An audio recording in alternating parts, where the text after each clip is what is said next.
Oops.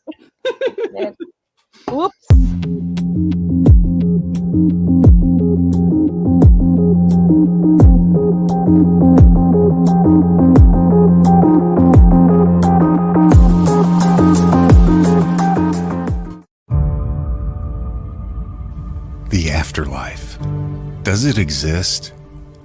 This is a common question asked amongst most, but why is it so secret?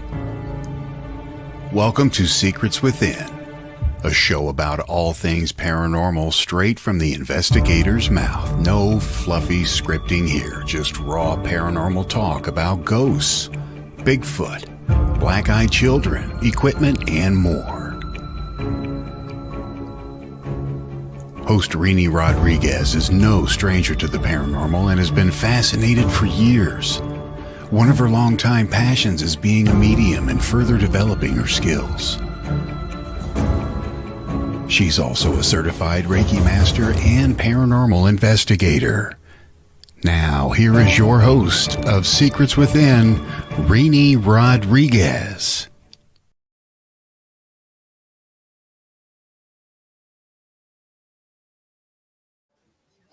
Hi, everyone. Welcome to Secrets Within. I'm Reeni, and you guys all know my wonderful co-host. She's actually my guest co-host tonight, Ashley, but she's actually my co-host on Realm of Darkness.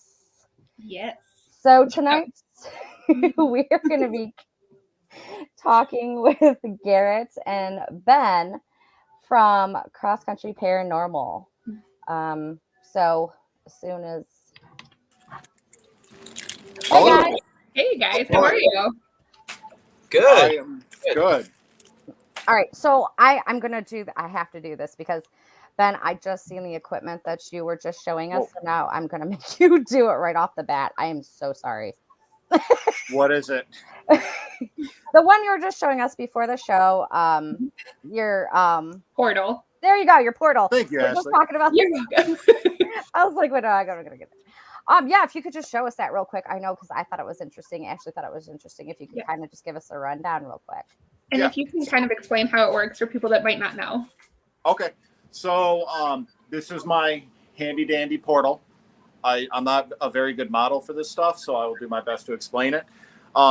This is supposed to clear up spirit box session. So instead of hearing static and the constant radio chatter going on, it's supposed to be a consistent white noise where you can get rid of the radio channels that are picked up, and scientifically saying that spirit voices are supposed to be coming through. So any voice you do hear is supposed to be a spirit, whatever you want to call it. But that's what this big bulky thing is for, to turn that little easy to carry box into a pain in the ass thing to carry around.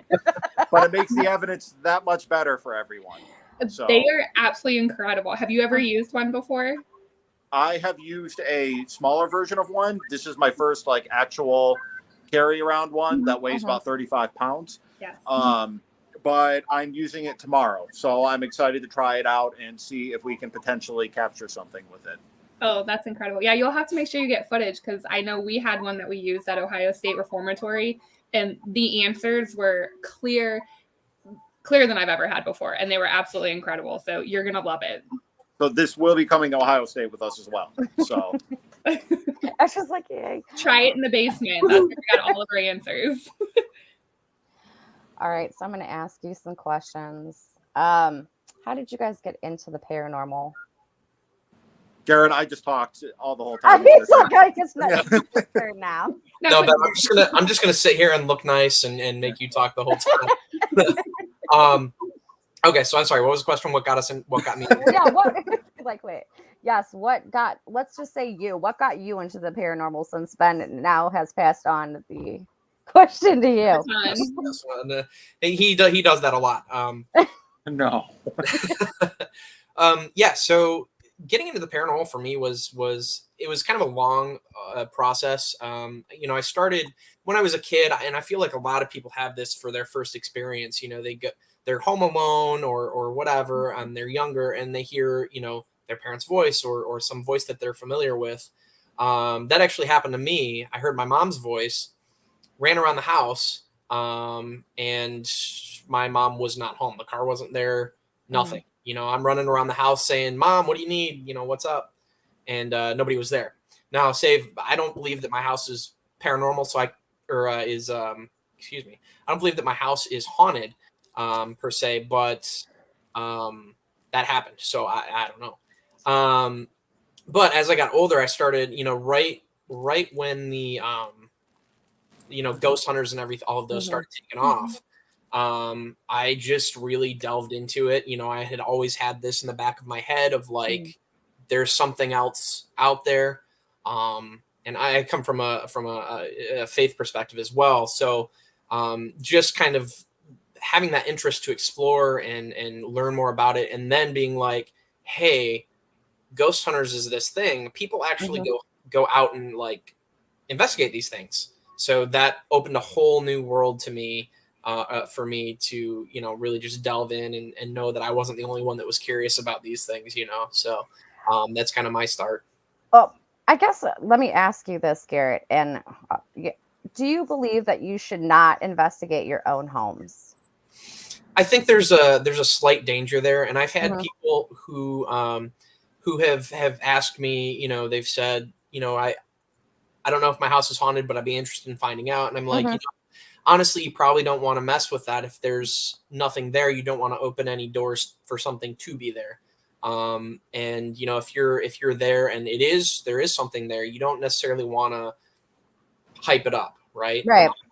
So typically when we go to a person's house, I usually recommend that it's somebody who's already having issues or already experiencing things. I don't typically, and Ben may differ on this, but I typically don't recommend going into a house just to rile things up. But that's the thing about the paranormal is everybody that's in it has different perspectives and everything, but we all agree on, you know, the paranormal. It's something we all have in common. So, what do you think, Ben? So I agree with Garrett. Most of what Garrett said, I agree with. If somebody invites us over to investigate a house or whatnot, as long as there's at least a little bit of claim or they want to feel like they're not crazy, I have no problem going into the house or whatnot. The biggest rule I have, though, is I won't do personal investigation. So I won't do like a home I grew up in, or I won't do family members' houses, because I believe things can manipulate and kind of really mess with your emotion. So there's where I draw a line when it comes to residential cases, because obviously, you know, some people feel like they're insane when stuff's going on at their house. And I try and get out there like, hey, it's okay to ask for help. Whether it's something they're causing themselves. I'm glad to help. But to Garrett's point, if there's nothing going on and they're like, hey, we want to see if we have a spirit so we could call a show to come to our house, I'm not going to go there. And I'm usually pretty good at picking up those red flags if what they're telling me is legit or kind of just off the wall bonkers. Right. I mean, that does make sense. So do you guys just do residentials, or do you guys go to locations? I mean, how does that kind of work with your team? I should be asking. Or do you just do both? I mean, so go ahead, Ashley. She's always got something to say. Well, no, I was going to try to shorten that question a little bit and be like, so can you tell us about Cross Country and kind of like what it's about and what type of investigations you guys do? Okay, I'll go over what I mainly do, and then I'll let Garrett kind of jump in with what he does. So when I formed Cross Country Paranormal, it was out of a passion and in memory of some people that really are into paranormal. And I'm like, hey, why not get this easy to access to people? You know, you've got other teams that do residentials. You've got other teams that do big places like Ohio State Reformatory, Waverly Hills. But we wanted to make it more accessible to the everyday mom and pop, in lack of a better terms. So what we decided to do is build up our arsenal of equipment, book a bunch of places, some private investigation, some public, but make places affordable for people to come join us and learn how to investigate. Or if it's somebody who already does investigate, just come join us and network, make some new friends, have a good time, see if they can capture something different. Primarily at events, the public events, I'll say. I focus on, you know, what to do, what not to do. I'm really kind of blunt and maybe in your face a little bit. I don't really have a filter. Garrett is gladly my Jiminy Cricket. So my thing is I kind of just get the harsh, fun stuff out of there, and then Garrett takes over for the boring HR stuff. So at that point, I'm going to let Garrett jump in with the boring HR stuff of what we do. So Ben told a little lie there. He said, I don't have a filter. That is not true. I am Ben's filter. Actually, it's mine. That's it. Actually, it's mine. So I mean, that's pretty much it. You know, Ben reached out to me really before CCP really took off. You know, he was lining up some investigations. He told me kind of what his idea was, what his concept was. At that time, it was kind of weird because he had gone through some stuff. I was going through some stuff. And it just kind of fell into my lap, you know. So, you know, Ben and I, we go back, gosh, I don't know, 15 years. Roughly, yeah.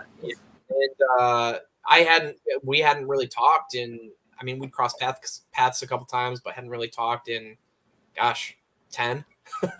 And it just kind of worked out. Now, you know, we're into doing this together, and you know, Ben's just an awesome leader. But yeah, so we've gone to a good handful of investigations, just getting people on board. You know, we want people to be able to have fun and experience the paranormal. And you know, what I do is I'm one of the lead trainers, but I also do the HR stuff. I make everything sound pretty. No offense, Ben. That's what you're here for. But you know, I typically give spiels at the beginning of our investigation, just kind of safety regulations, you know, what we're here for. You know, I tell people, don't expect to see a show. You don't expect the investigation to be like a show, because they cram those shows into, you know, they have a 13-hour investigation and they cram all that small stuff into a half-hour show plus commercials. So, you know, I kind of lay the groundwork for sometimes nothing happens and sometimes it's crazy, which it's kind of funny because a lot of the places that we've gone to recently that we're like, this is just going to be a low key, those have been the most active investigations. But yeah, just making sure everybody's safe and knows what to expect and that sort of thing. And then of course, training throughout the night. So. See, and I have to tell you guys that when I did the research on you guys, that is one thing that I absolutely loved about you, is that a lot of people that want to get into investigating and a lot of people that do this for fun, everything they know, they learn from Ghost Adventures and Ghost Hunters. They learn it from these shows. So when they go into these locations, they're putting themselves possibly in danger, at risk for any type of spiritual anything, we'll say. And it's just nice that there's finally a platform for people who are interested to go out and learn the proper way to do it. I think what you guys are doing is absolutely incredible and amazing. So what you're telling me is going into a place and provoking all night is not a good thing to do. No, not unless you are fully prepared of what might hit the fan. Well, and that's the truth.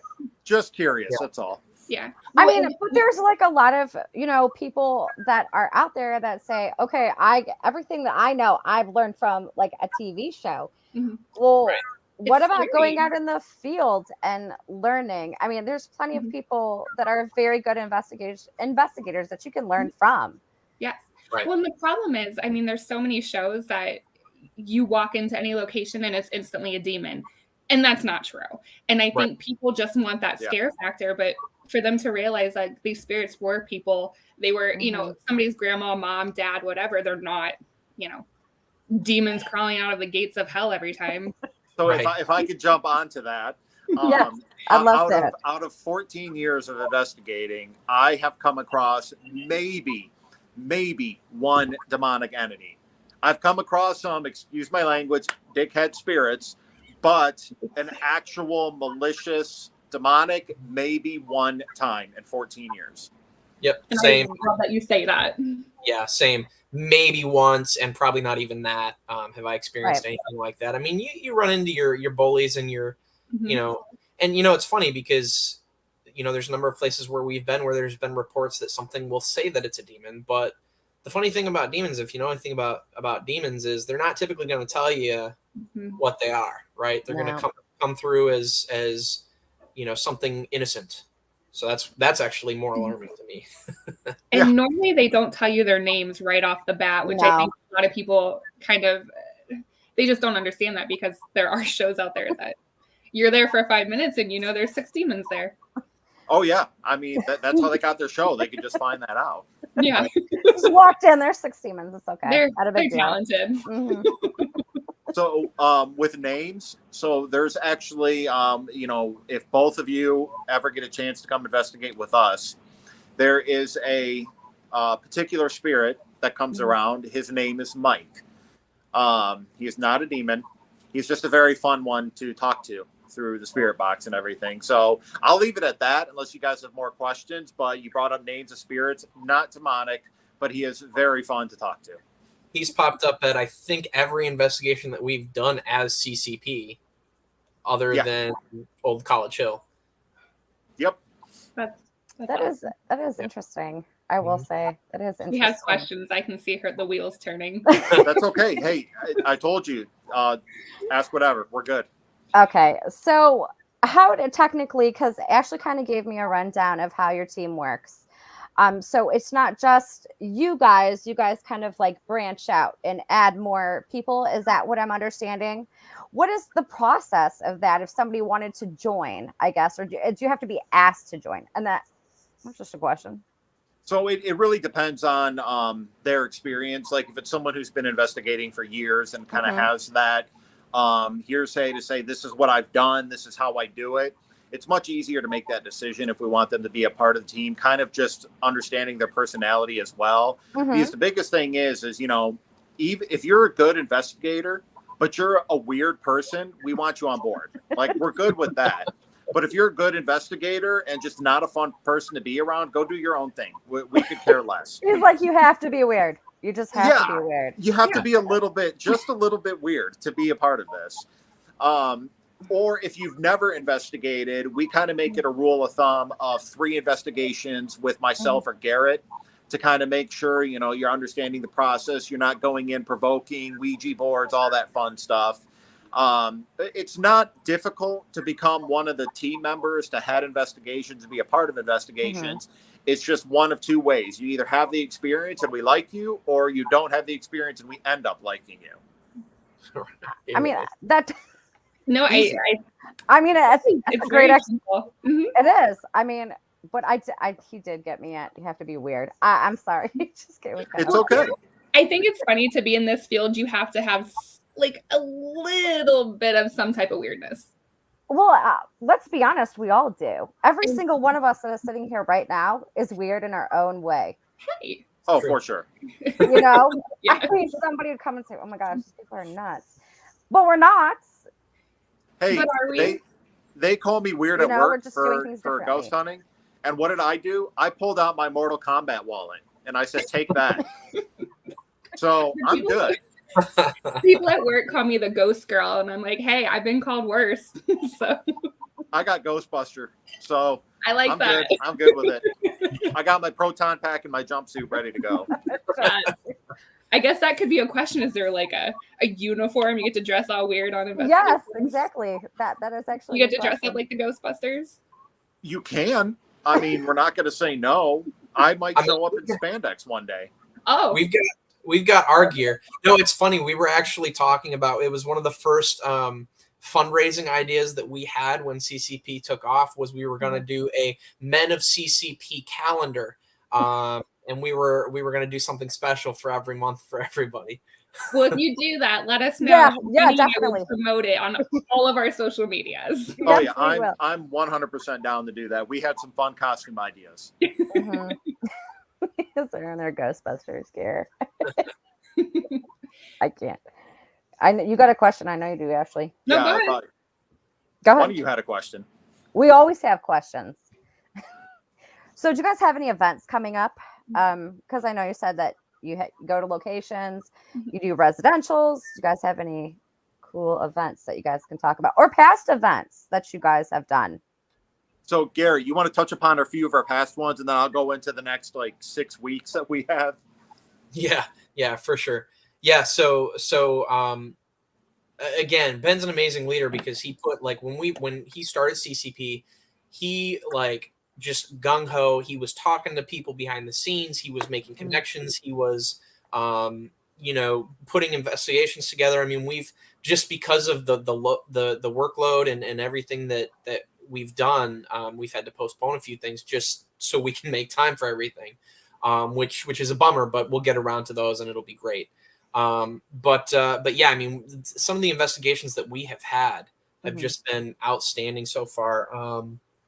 We had, and again, it's funny because some of the investigations that we've done were smaller locations, but they were the ones that we had the biggest, the most we got out of it, the most evidence and everything.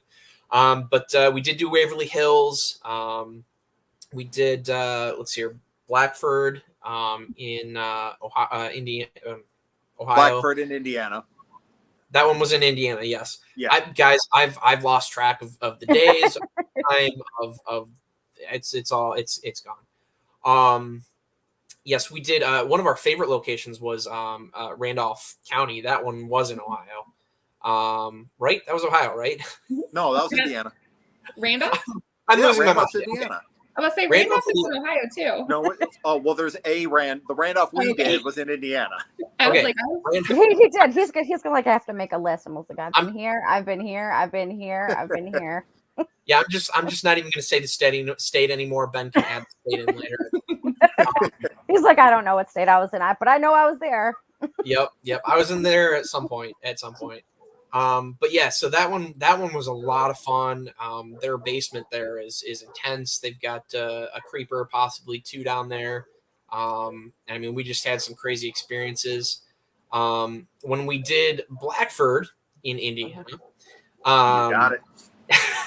that was actually the location that they actually also had a speakeasy that we didn't even know we were going to have access to there. That was down the street, and we were like, okay, that's awesome. And that was one of my favorite experiences as a paranormal investigator. That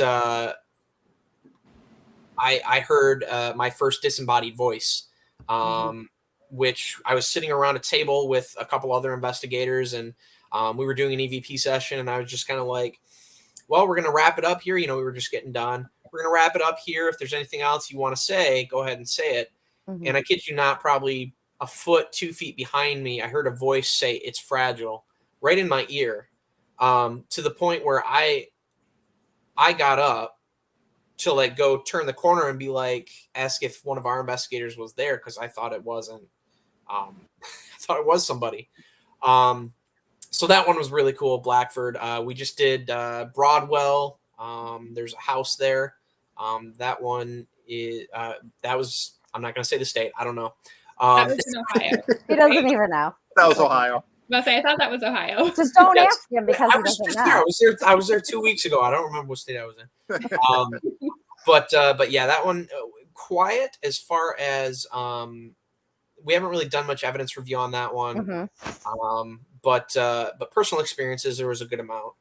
But I must say, I think that our biggest as far as scale investigation was our recent Montana investigation. We went to Butte, Montana, where they have Gunslinger Gulch from Ghost Town of Terror, the new show. We investigated there. We investigated the mining museum that they have over there, and then we also investigated the Dumas brothel, which was just amazing. I mean, we had so much stuff happen there, and me and one of our tech guy, we were going through evidence for that place, and the Dumas was just, I mean, it was like we have a bunch of stuff highlighted green because it was crazy. So those were really our biggest investigations to this point. Well, actually, there is a question, and Todd's question. I just saw where they say that Waverly Hills was the scariest place in the country. Would you agree? Personally, no. I love Waverly Hills, but personally, I could be in that place by myself all night and not flinch. It's got activity, but it's not like the shows we talked about. It's not a demon around every corner. Definitely a creepy building, kind of overwhelming if you've never been there. But it's definitely not the scariest place that I've been to. The scariest place I've been to, just to kind of rebuttal to your question, is probably what Garrett just said, is the Dumas. That was the first time on an investigation I refused to go into one room because of how I felt. Every other place I have done whatever, but at the Dumas, there was just something that was putting me off about an area. So that means we just have to add it to our list. I'm doing it next time. Yeah. Ben just threw me in there. He's like, I'm not going in there, but you can. Okay. You did. I did. Nothing happened. Are you the guinea pig on the team? Okay, so here's a funny Okay, story. I want to hear this funny story now. So Ben has earned the nickname of the lightning rod. Because wherever Ben, I tell people at the beginning of investigations now, I was like, if you don't have an personal experience by the end of the night, just find Ben. Ben, there we go, Ben.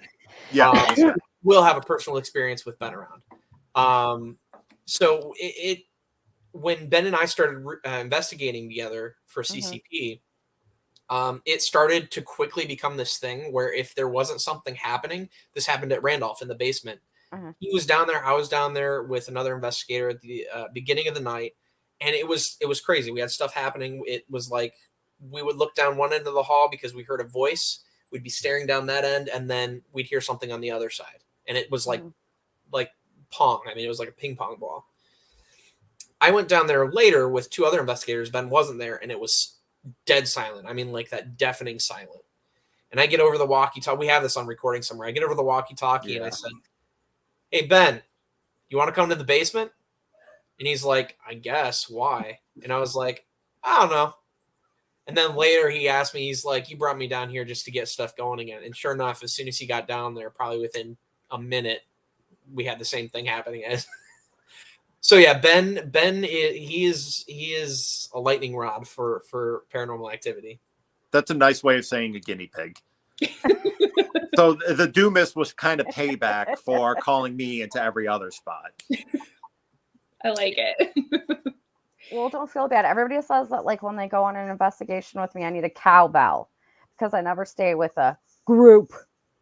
Well, that's the point of investigating. You're supposed to be able to. But like some people are like, we're supposed to do the buddy system, but they're like, we can never find her. She needs a cowbell, and I'm like, I don't need a cowbell. You'll find me when you find me. If you wear a cowbell, I'm gonna have one thing in my head all night. You're not gonna be able to wear a cowbell.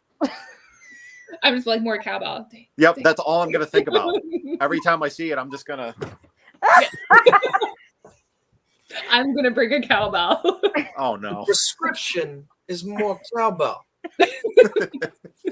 So back to your question, I think like 5-10 minutes ago, maybe about upcoming events. Yes. So tomorrow I'm driving to Alabama. We are doing a public event at the Drish House. The owner of the house is a very, very nice person, and she wants to really start up a paranormal program there. So we are doing a pilot night to see, what the turnout is, word of mouth, stuff like that. And we'll probably have future events there as well. Next weekend, we have a private event at Old South Pittsburgh Hospital in Tennessee. The weekend after that, I'm going back to Montana for Gunslinger Gulch, Dumas Brothel, and the Old Montana State Penitentiary. The weekend after that is a haunted church that has rarely been investigated in Indiana. The weekend after that is Hinsdale and Wildwood, which are private investigations because they're smaller locations. But we will be at those as well. And 2 weeks after that, I want to say it's a location in Ohio. I forgot what, but that's as far out as my mind goes right now.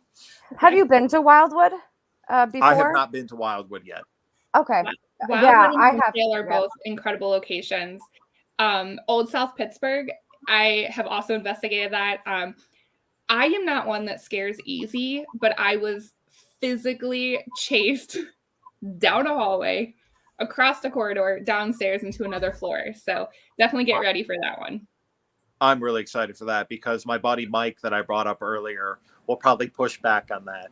Well, it's a funny situation. So I was actually with a really great medium, and if you get to the one wing that has kind of like the pharmacy in it, there's a little chart on the wall, and it talks about children. And we were talking about that, and right on the other side of that is a wall, and there was a door that was open, and we just hear this extremely loud growl, and it sounds like somebody was shoving a couch down the hallway.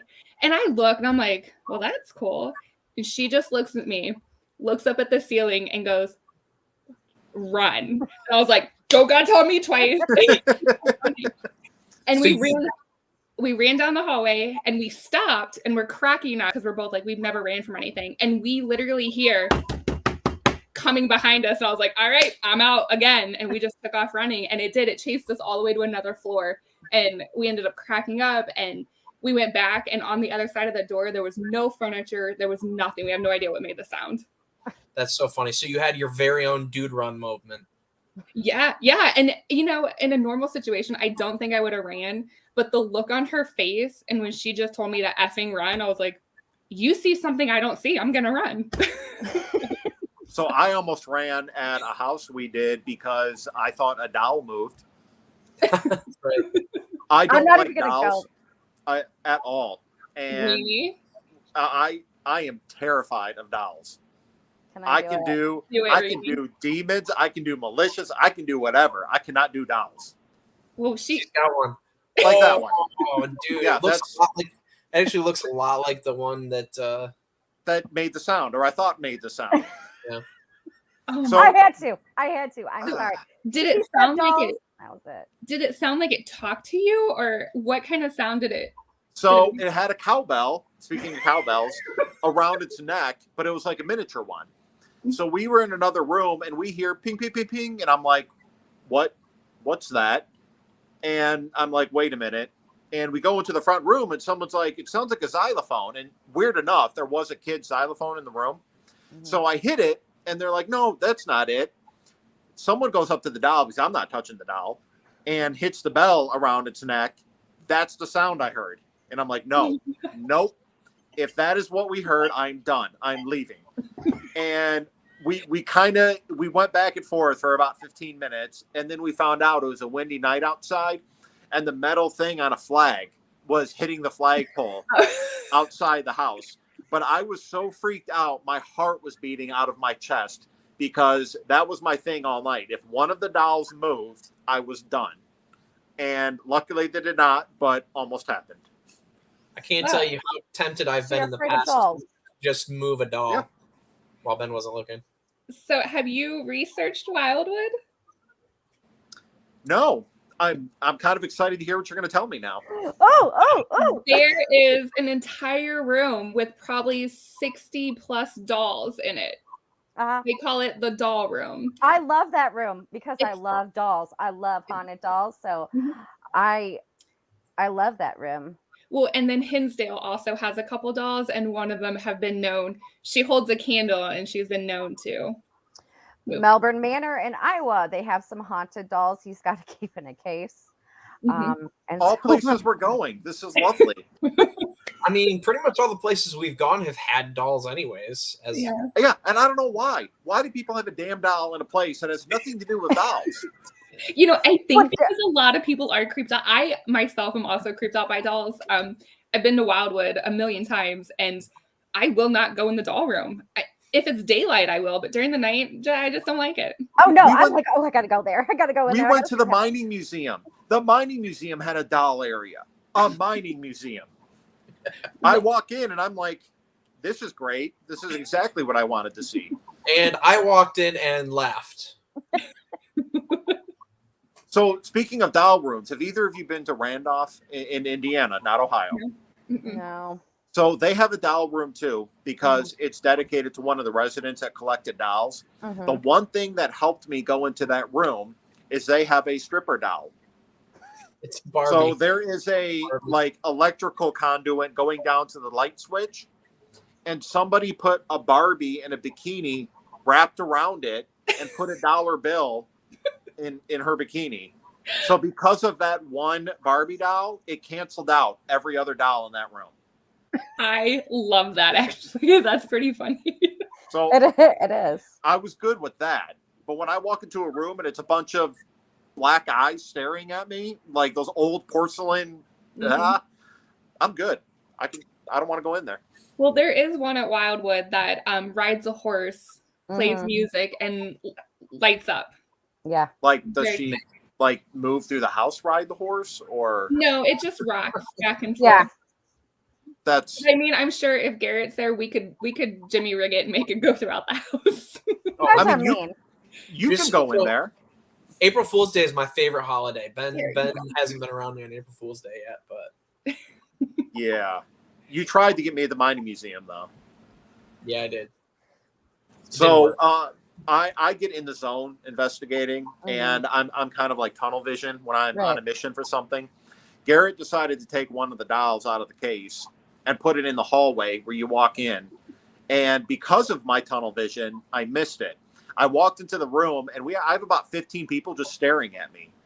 And I'm like, yeah, what did I do? And they're like, do you see Garrett? I look out in the hall, still away from the doll. Garrett's down the hall laughing. He's like, hey, look next to you. And there's a freaking 3 foot tall, like, Bride of Chucky doll standing next to me. So payback sucks. We'll just put it that way. So I can't wait to see what I happens. think Oh, I you think know this- what, Ben? I got a bunch of stuff that I could, I got up my sleeve that I could help you with. So Help think me this- with or torture me with? no, I'll help you torture Garrett with. Mhm. Okay. Yeah.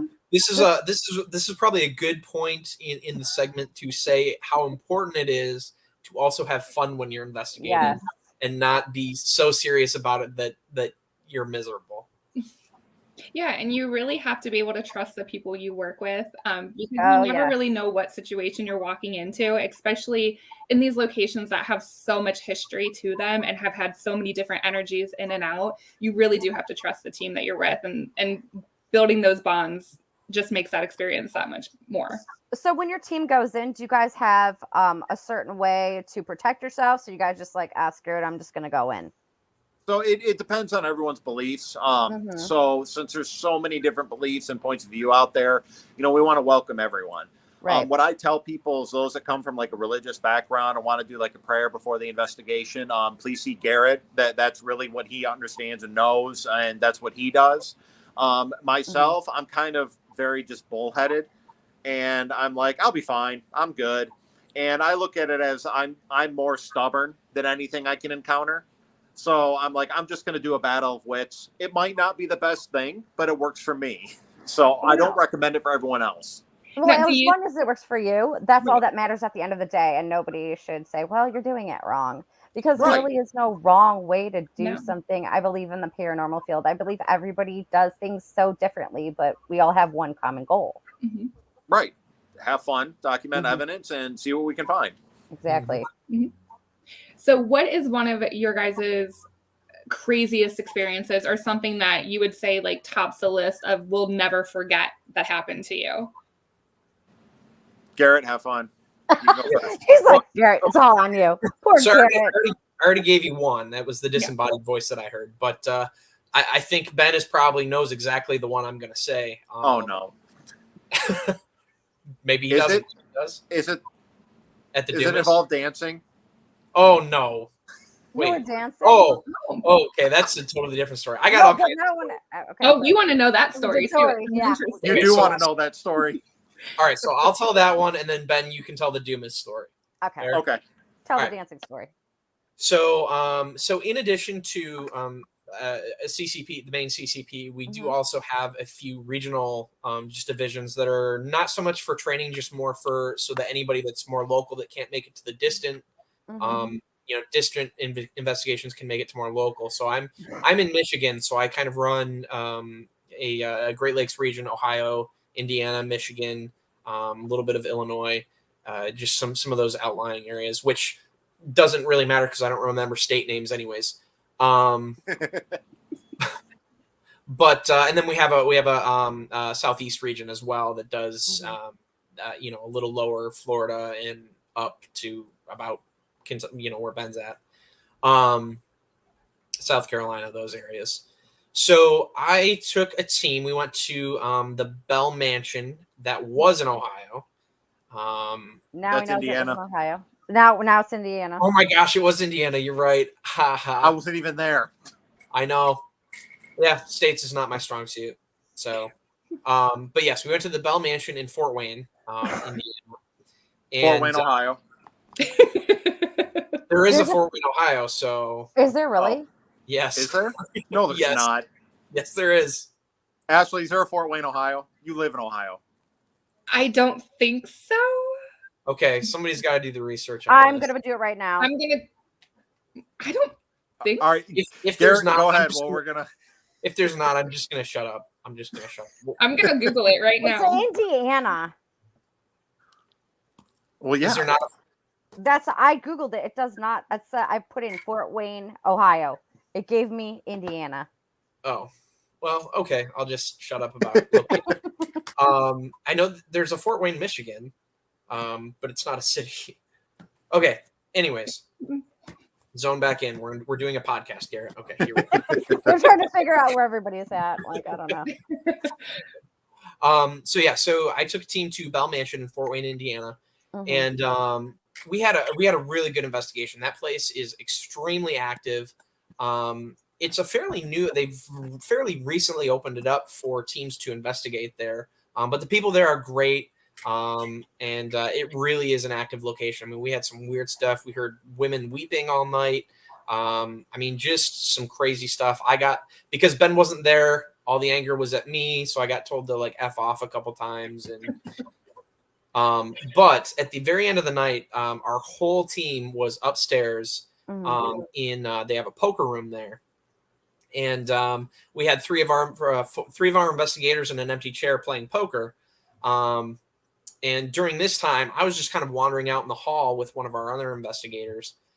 And we started playing like 1900s, 1910s, 1920s music.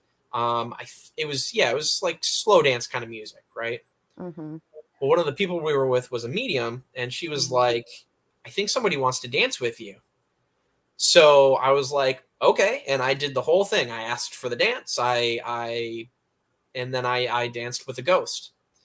This is why Garrett's the HR guy. Let's just throw that out there. Yes. It was honestly, it was kind of a private moment in the sense that we didn't document it or anything like that. I would have. Mhm. I'm not gonna lie. I would have. Well, okay, so this is where the story gets interesting. If you didn't think that was interesting enough. So the song ended.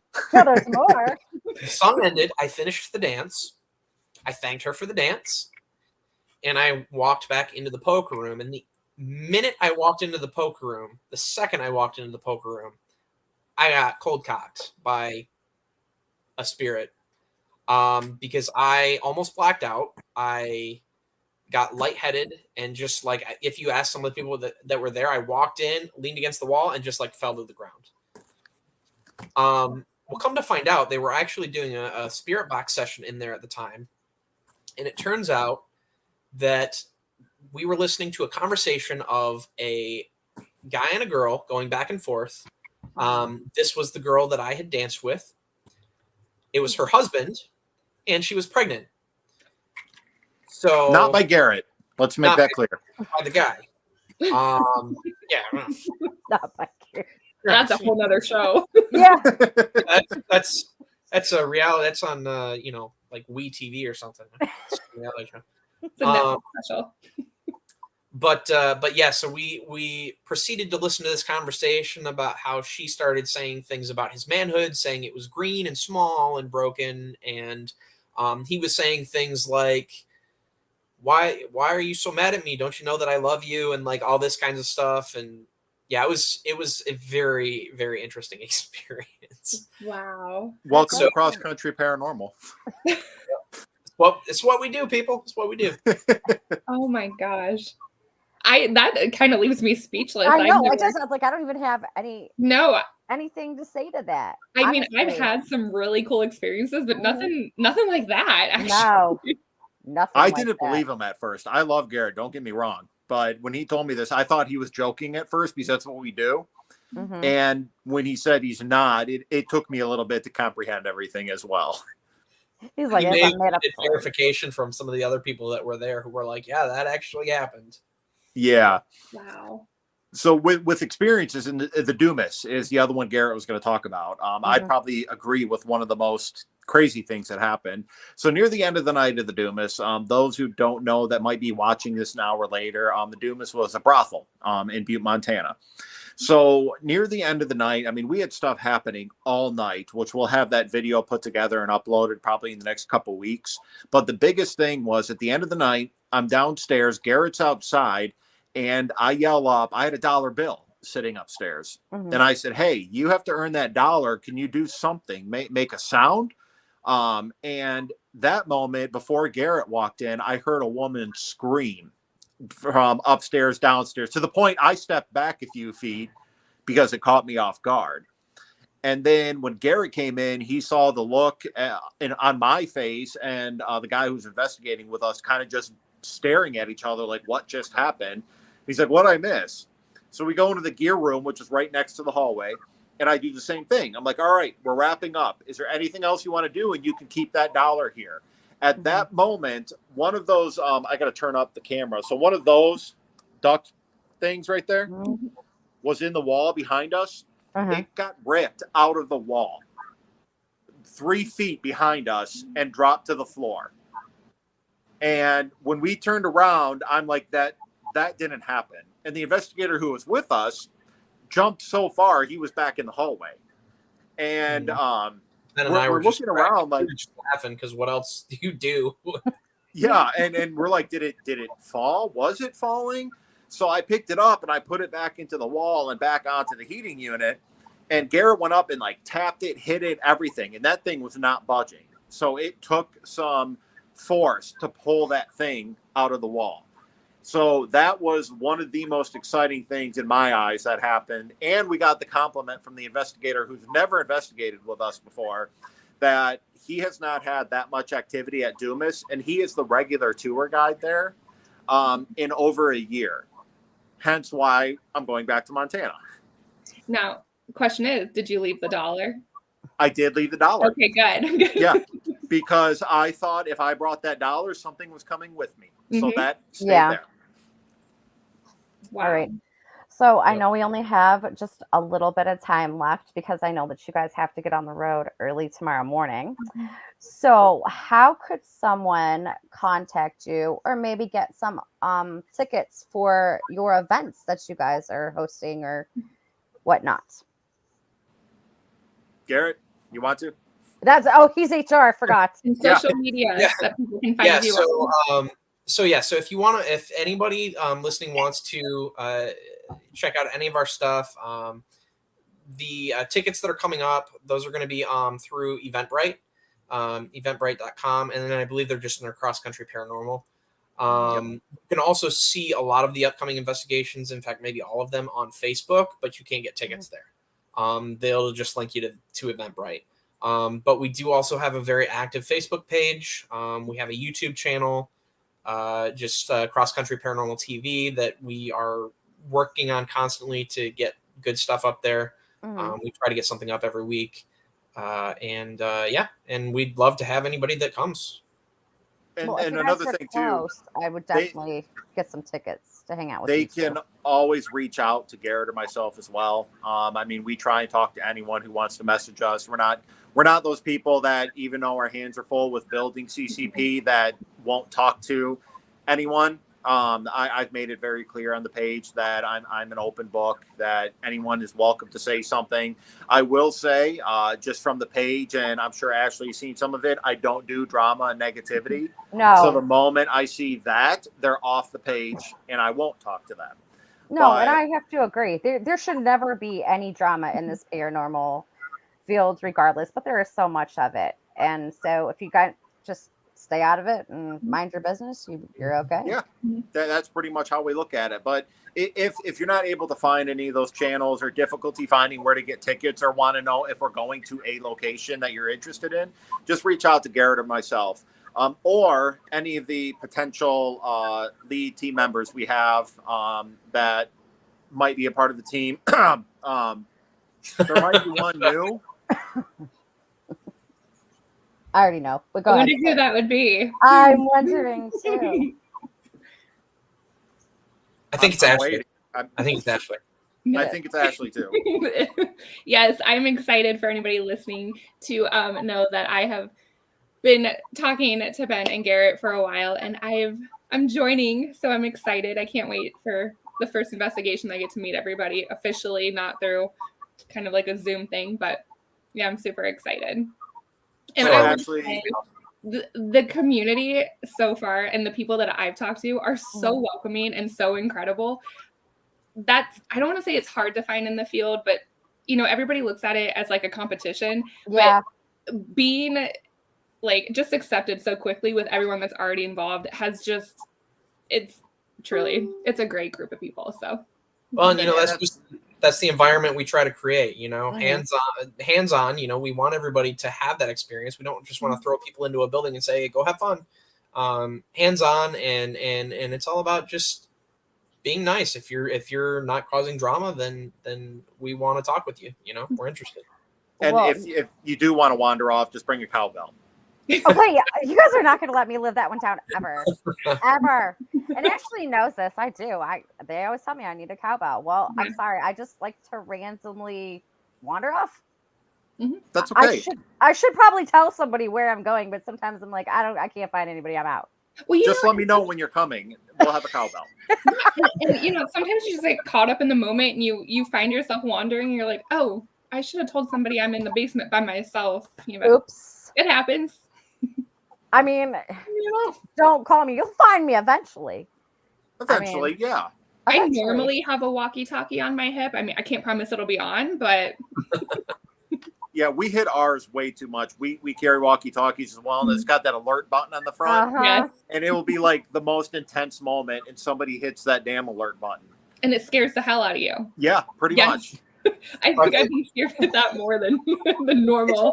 It's always the non-paranormal things that are the most intense, like the walkie-talkie, or I can't tell you how many times me and Frank, who's our tech guy and also one of the lead investigators, he and I, we encounter bats in buildings all the time, and it scares the crap out of us every time because you're not expecting something full-bodied to just dive bomb your head, you know? That's true. If that ever happens, you guys are gonna catch me screaming like a little girl. I've had a bat in my house like one time, and I seriously got like one of those like boat nets, and I was like wandering around like, you gotta get it, and I still couldn't get it. It was faster than I was. I would have moved. When a bat flies at me, I just say I'm Batman, and I'm good. It calms me down. Yeah. So if you guys need to find these guys, they're on Facebook. Clearly, check them out. They have a YouTube channel, And a website. Okay. Check out the apparel. It's really nice.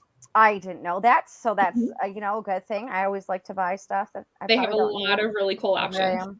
See, Ashley's already doing her part. Garrett and I. Oh, sorry. Like Garrett's at that HR. I mean, here we are. I mean, I myself is on the website, and there's a lot of really cool things to buy. So she's already clicking. There we have Instagram, TikTok. We try and have all social media things. I am TikTok illiterate, so bear with me for anyone who finds us on there. I am working on it. I'm so busy with booking locations and talking to venue owners. I'm working on the social media part. We're kind of rebuilding our channels to who's going to head them and whatnot, just to keep them active. And definitely, we want to do more opportunities like podcasts and stuff like this, because it's always a fun way just to, get out there and just have fun and talk. It doesn't need to be so formal of here's your bullet points. Let's go. Well, I mean, I would love to have you guys back, eventually. I know you guys are super busy. So, I mean, we can definitely look we lost her. into that. I think there she is. Yeah, I did. I don't know what happened. There's something now. It's probably. Oh yeah, that thing. You know what? Right?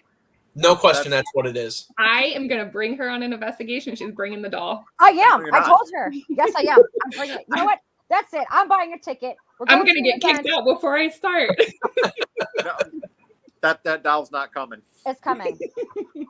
It's coming. I'll see it outside. In your backpack gear, your backpack, and slip it in. We'll have it waiting in your room for you. You know, I'd be very careful because I know who makes these dolls, and I might order you one and slip it in your car.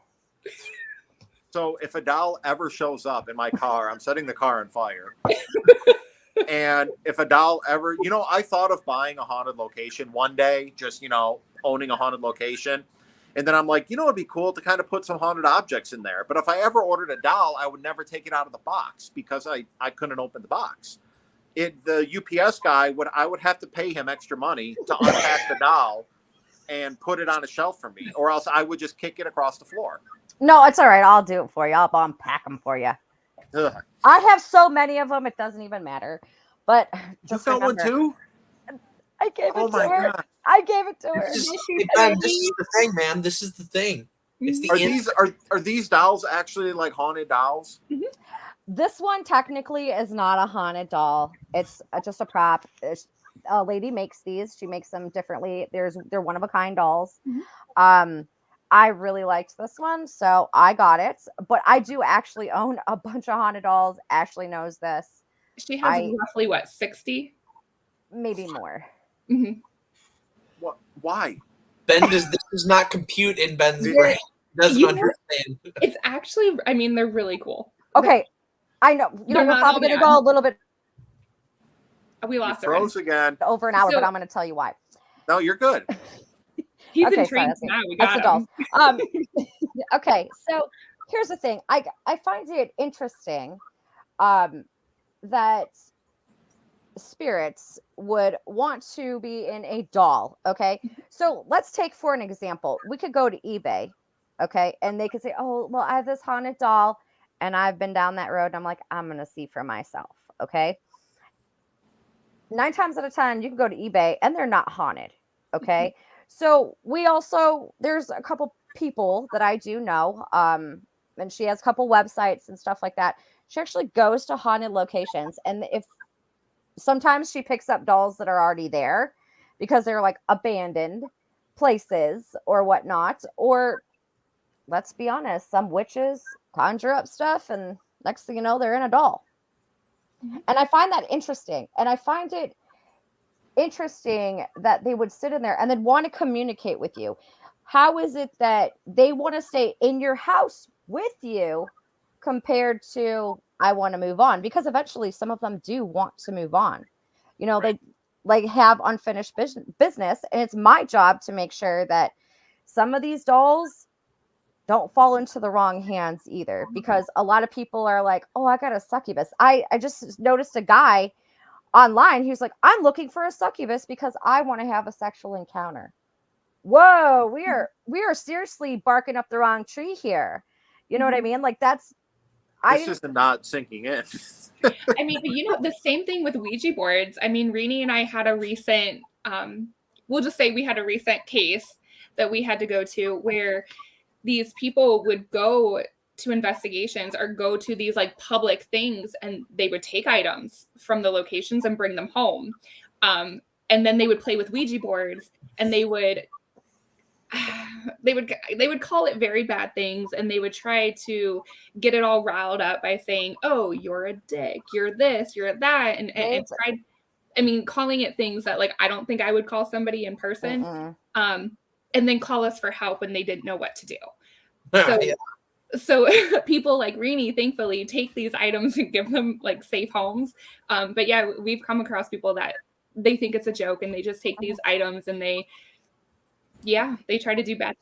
So like I said, now some of the stuff sits here. Mm-hmm. And like I said, when they're ready to move on, I will be more than happy to help that spirit move on. But until then, I guess it's just kind of one of those things.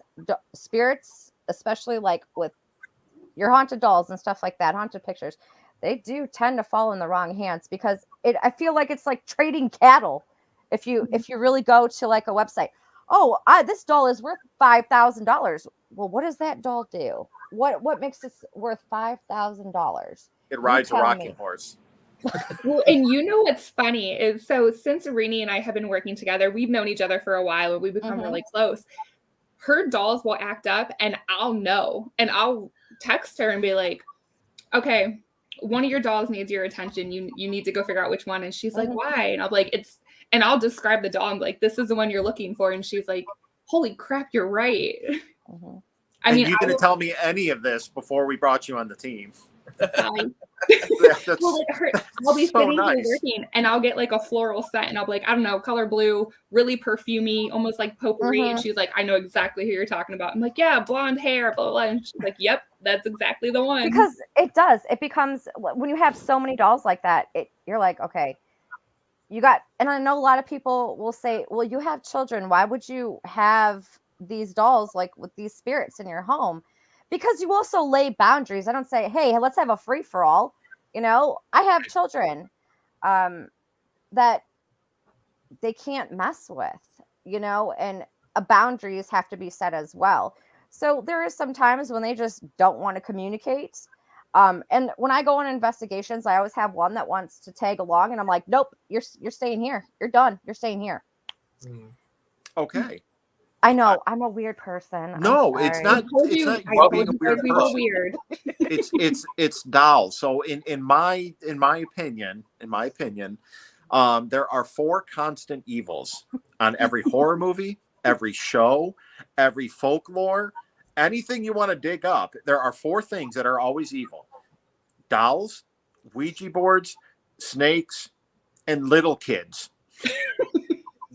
Little kids are just bad. Okay. So what if it's a little kid doll? I'm just not going to go into the place. I mean, okay. I'll stand outside. What if it's a little kid doll snake made out of a Ouija board? That would be kind of impressive to actually see that, but I'd probably still just stand outside. Okay, but here's the thing. You and Garrett, that's what he would do. Nobody. I can't even say. Never mind. Just never mind. Not even hey, it's okay. Dolls are your thing. We all have our things. Here's my thing. I don't know if you can see it very well. Mm-hmm. I'm a movie person. Mm-hmm. So is it showing it? Yeah, those are all movies. Yeah. Mm-hmm. Wow. So yeah, none of them are haunted though. They're not like cursed movies or haunted movies, but there are a few ones about dolls in there. Well, like I said, I find it interesting because when you're sitting there and you're working with a doll, just because one person, when you bought that doll from, they may have a different experience of what they experienced with that doll or that vessel, I should say. And then I'm going to have a whole different experience because I have a doll that this lady claimed that it was asking for blood. And I'm like, what is it, a vampire? And I'm thinking, but I'm not going to offer it blood. The thought has crossed my mind because you should offer it garlic and see what happens. I mean, I don't want to offer it blood. Okay. Like maybe I could get some hamburger meat, that blood there. Yeah. So I'm not going to offer it my own blood. Okay. I'm not trying to sacrifice myself. That's the beginning of a scary movie. Yeah. Never would be coming to my house and be like, well, she went crazy because of that doll. So now we're all here having to deal with it. No. I've been doing this for a while, so it's not like it's my first rodeo. It's something I'm interested in. I want to know why a doll. Why a doll? What makes them so popular?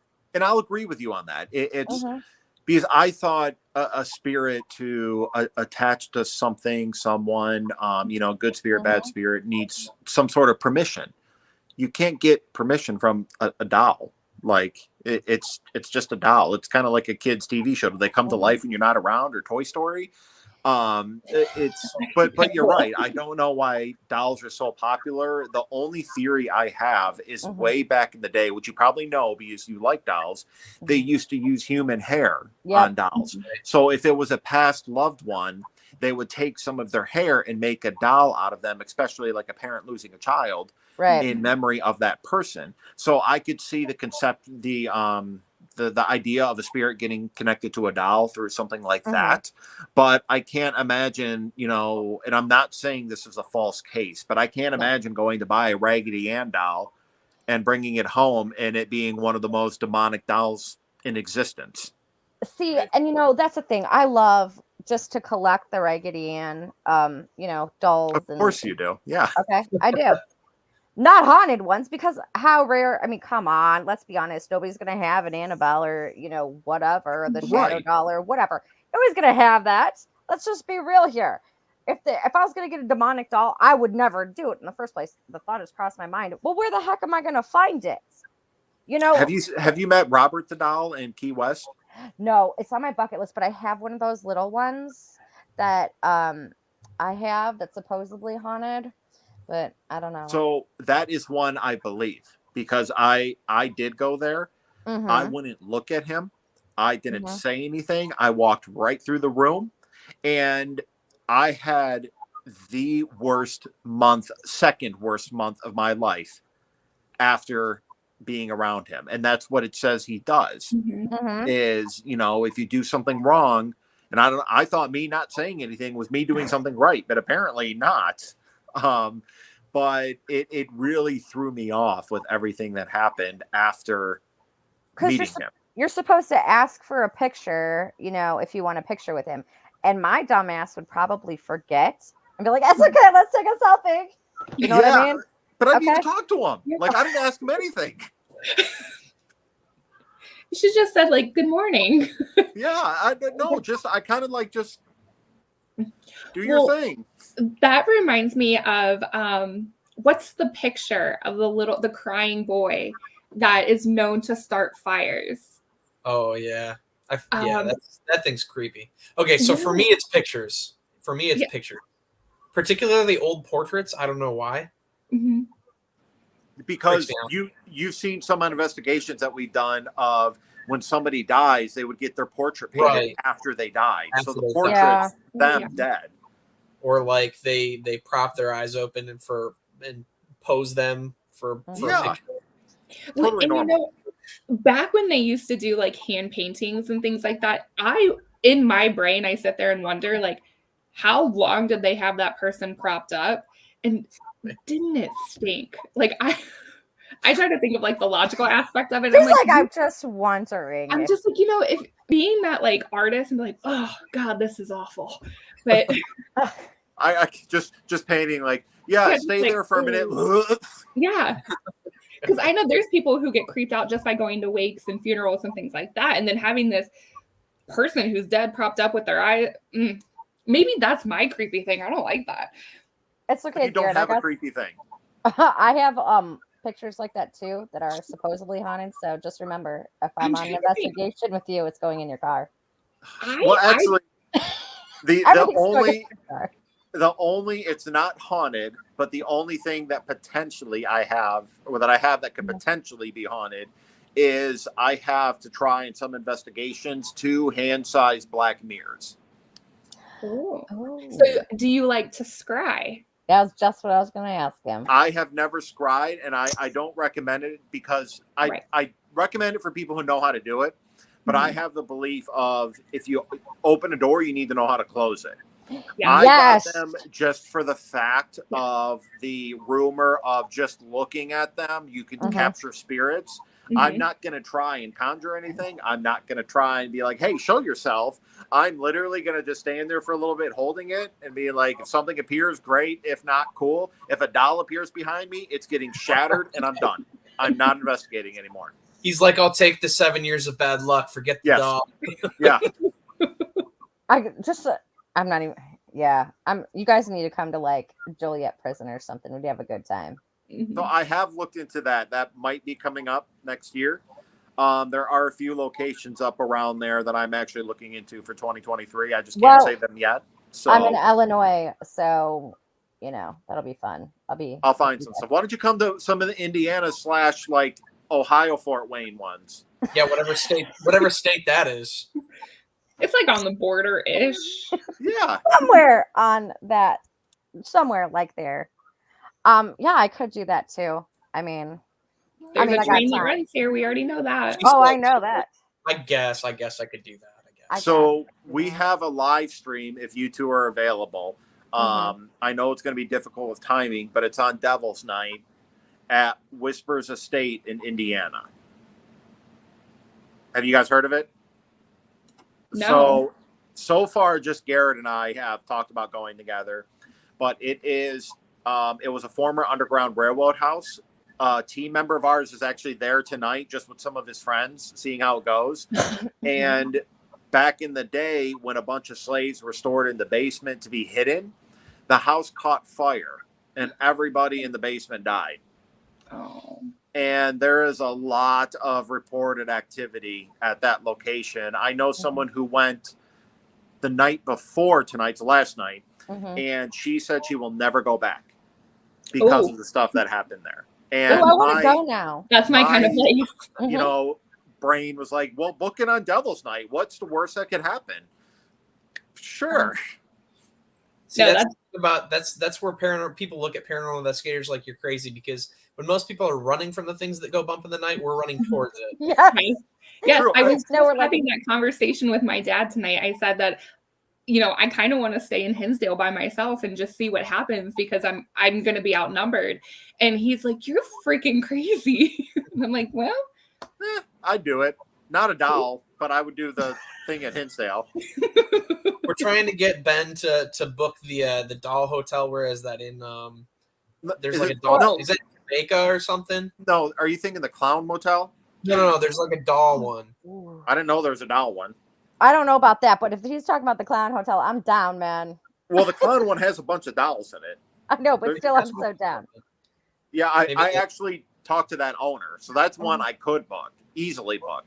It's just in the middle of Nevada, so it's just one of those things like you fly into Vegas, which wouldn't be that bad, or fly into Reno and you drive there. But it's also right next to a haunted hotel and about an hour away from Goldfield. That's awesome. And I see that somebody in the comments put Myrtle's Plantation, and that is one that's on my bucket list that I would love to do. Just because I'm a big history buff. So I don't know, have either of you ever been to Myrtle's?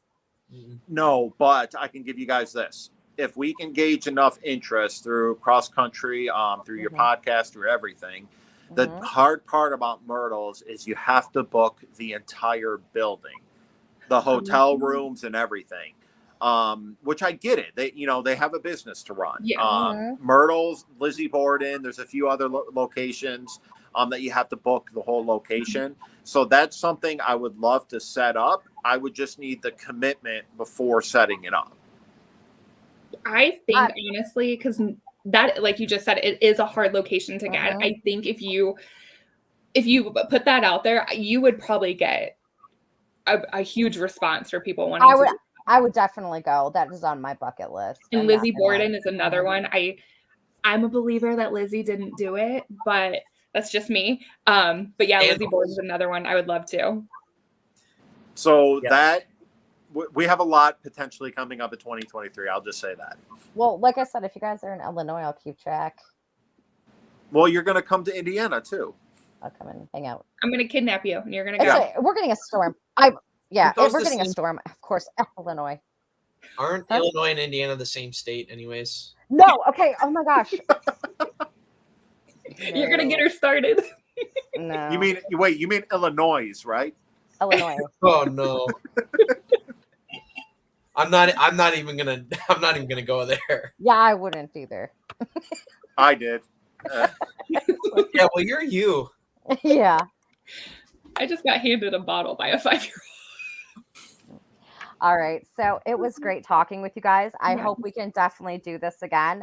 So all of you guys go to their Facebook page. Let's try to keep a track of what they're doing so we could all, I don't know, buy tickets and hang out with these two. Buy tickets, go to the events, learn how to investigate the proper way, and then you get to hang out with these two guys. We appreciate it. Go ahead. No, I was going to say, you're not going to hang out there. Actually, I know how to get to her house, so good. Well, we appreciate it all the time. We appreciate everyone that's watching this now and later. And Ashley, welcome to the team. Thank you. I'm so excited. Can't wait to see you on some events coming up. Yes. And we'll be in touch. I think we should maybe plan the next podcast on an investigation. Yes, let's do it. Cool. So we'll plan that within the next couple months, since we've got about 25 left for the year. Yeah. And we could do like a little, they can investigate with us. I think that'd be cool. Really quickly. And I know Michael Williams, by the way, cool dude. He's in Missouri. He has a team in Missouri. No, you don't have to book the whole place at Myrtle's. Our team is going to be investigating there in September, and we only had to book 3 rooms, the Slave Shack and the Slave Shack. Huh. There must have been a different route. And I'm not disagreeing with it. There just must have been a different route that he took compared to the way I approached it, which is fine. I'll just look into it a little more just to make sure my facts are straight on that. No, I don't know much about it. I haven't looked into booking it or anything like that. So, but I do appreciate you guys' time. Good luck tomorrow. Safe travels. Yeah, safe travels. Yes. And thank you guys again so much. Thanks I do for having us. appreciate it. Yes, thank you very much. I think we lost her again. Oh, gee. I'm not.